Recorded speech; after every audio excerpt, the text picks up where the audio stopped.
Bonjour à tous, bienvenue dans notre séance de lecture. Aujourd'hui, nous allons découvrir comment lire les mots qui se terminent par des groupes de lettres comme et. On a un groupe de lettres E, T, T, E, se prononce et.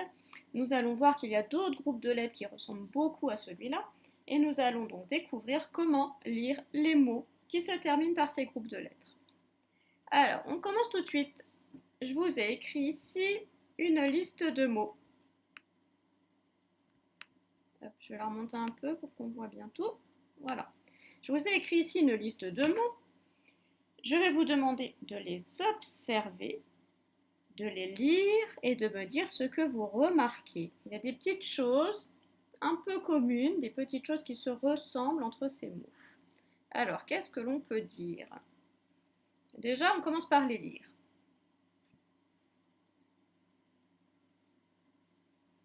Alors, une sucette, un verre, la marelle, la maîtresse, un renne. Qu'est-ce que l'on remarque? Qu'est-ce qui ressemble dans ces mots? Si on regarde la fin, comment est-ce qu'il se termine? Alors, on remarque à chaque fois deux choses. C'est qu'on a un E suivi de deux consonnes. Ici, c'est deux fois le T. Et ensuite, un autre E. D'accord? Donc ça, c'est la fin de mon mot sucette. E, deux consonnes. Ici, le T, il est doublé, il y en a deux. Et un E à la fin. Si je prends le mot suivant, un verre. E, deux fois la même consonne, ici le R. Et à la fin, je termine par un E. On va prendre le suivant, une marelle. E, deux consonnes ici, c'est le L qui est doublé. Et à la fin, un E. Maîtresse. E. Une consonne doublée, ici le S. Et un E à la fin. Et notre dernier mot, le renne. Un renne, E. Consonne doublée, le N. Et à la fin, un E. Donc nous avons à chaque fois des graphèmes sous la forme de E, une consonne qui est doublée, donc je vais mettre en dessous un petit C comme consonne, hein. Donc deux consonnes, c'est deux fois la même consonne, et ensuite un E. Alors, comment il se prononce ce premier E là? Une sucette, un verre, une marelle, maîtresse, reine. Comment est-ce qu'il se prononce ce E qui est suivi de deux consonnes et d'un E? Eh bien, il se prononce est. Sucette, verre, marelle, maîtresse, reine. Il se prononce est. Petit rappel du geste du est, on met sa main en arrière hein, pour faire l'accent. Donc l'accent sur le E, il part en arrière. Hein. Donc on met sa main en arrière aussi sur la tête pour faire le geste. Donc c'est ce que nous allons apprendre aujourd'hui. Donc voilà les groupes de lettres. Et, L, S, R, N. Donc il n'y a pas l'accent, mais on sait que quand il y a la consonne ici qui est doublée suivie du E, tous ces graphèmes-là, ces groupes-là, E, double consonne E, le premier E se prononce est. Donc ici, une sucette. On ne dit pas une suceute. Hein. On sait qu'on dit sucette. D'accord? Donc quand il est doublé, quand il est suivi d'une double consonne, il se prononce est, ce premier E. Donc notre mot référent pour ces graphèmes-là, ça sera sucette. On passe ensuite à la lecture des mots. Lecture des mots. Donc je vais vous laisser lire ces mots, prendre le temps de lire ces mots dans votre livre.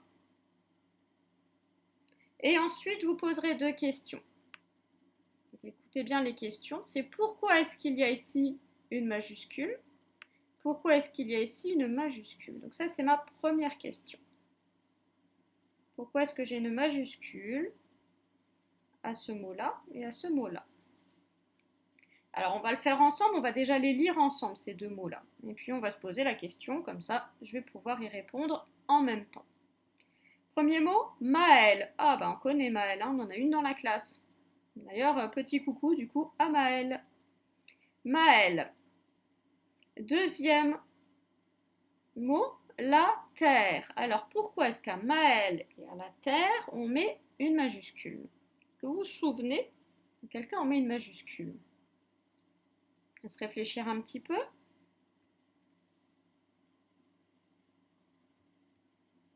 Alors, on sait qu'on met une majuscule au début de la phrase déjà. Quand on écrit une phrase, on commence par une majuscule.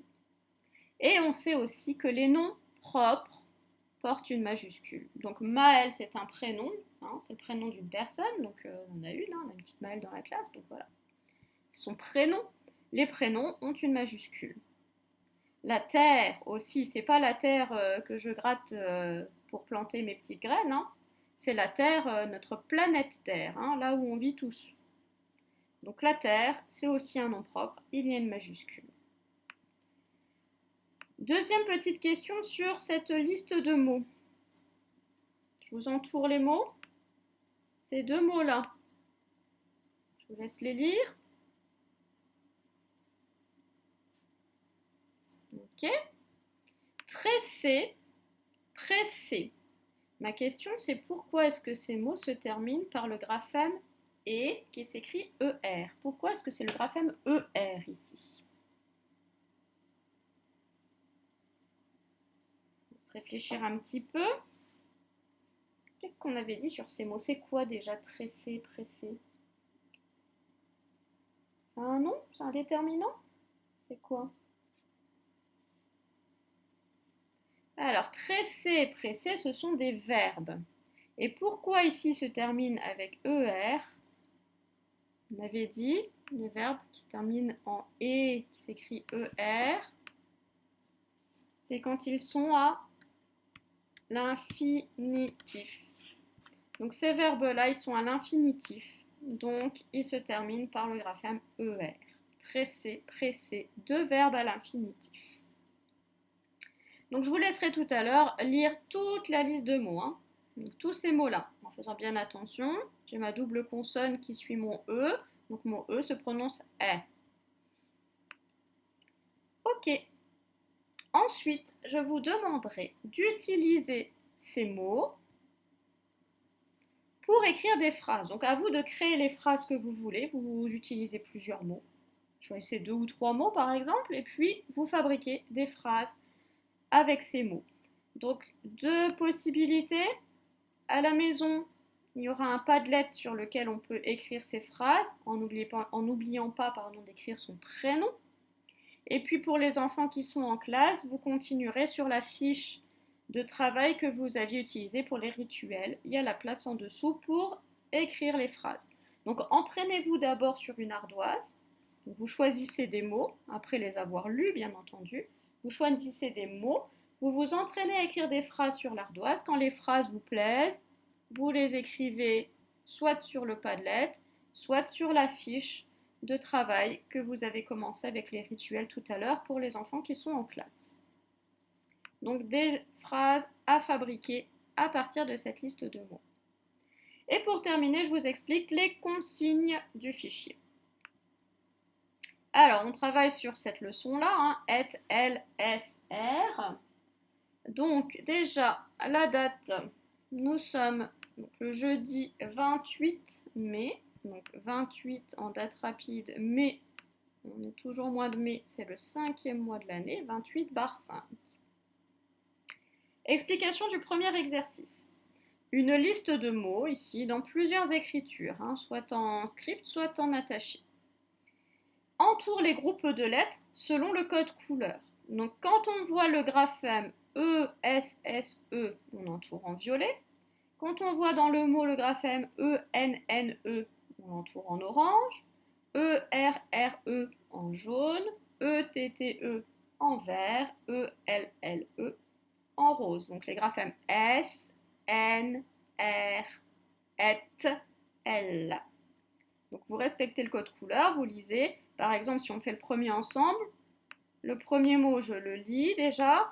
la poubelle. L, c'est en rose. Graphème L, j'entoure en rose. Donc, j'entoure pas tout le mot, j'entoure uniquement le graphème. Ok, pour ce premier exercice. Deuxième exercice, des illustrations. Il faut écrire les mots en dessous. Donc ça, vous avez vraiment l'habitude. Sans oublier de mettre devant le nom un déterminant. Donc on écrit le mot qui est illustré, donc le nom de l'image, et on n'oublie pas de mettre devant un déterminant. Déterminant, on se souvient, le, la, un, une, des, les, tous ces petits mots-là qui viennent devant le nom. Donc voilà pour l'explication des exercices dans le fichier. Donc si je reprends ce que vous avez à faire, donc vous devez déjà commencer par lire la liste de mots dans le livre. Ensuite, écrire vos phrases sur ardoise et après, soit sur le Padlet sur ordinateur, soit sur la feuille d'exercice que vous avez commencé tout à l'heure pour les enfants qui sont en classe. Et vous terminerez par les exercices du fichier. Donc 2 exercices aujourd'hui. Le premier, on entoure les groupes de lettres en respectant le code couleur. Le deuxième exercice, on écrit les mots qui sont illustrés. On n'oublie pas de faire précéder notre nom avec un déterminant. Donc déterminant et nom. Donc voilà pour aujourd'hui, c'est terminé pour cette leçon de lecture d'aujourd'hui. Donc je vous souhaite un très très bon travail sur ce que vous avez à faire aujourd'hui. Donc les phrases et les exercices du fichier. Très bonne journée et à très bientôt.